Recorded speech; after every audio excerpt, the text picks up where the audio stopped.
হঠাৎ বিশ্বনবী দেখলেন আকাশের সূর্যের আলো ক্ষীণ হতে শুরু করেছে, কমতে শুরু করেছে। তিনি খেয়াল করে দেখলেন এর কারণ সাইয়েদনা জিব্রাইল বিশাল ফেরেশতাদের বহন নিয়ে পৃথিবীতে নেমে আসছেন। এসে বললেন, ইয়া রাসূলুল্লাহ, আমি 1,40,000 ফেরেশতা নিয়ে নেমে এসেছি। আপনি কি জানেন না, ঠিক একটু আগে মদিনাতে আপনার এক প্রিয় সাহাবা, তার নাম হচ্ছে মুআবিয়া ইবনে মুআবিয়া আল মুজানি, একটু আগে শেষ নিঃশ্বাস ত্যাগ করেছে।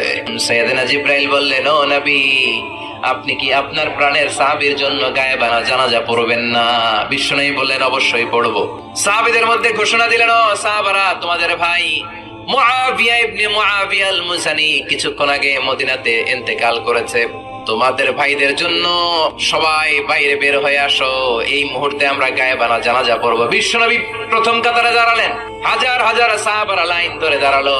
সাইয়েদনা জিব্রাইল 1,40,000 ফেরেশতা নিয়ে সাহাবাদের পেছনে 2টা লাইনে দাঁড়িয়ে গেলেন। নামাজ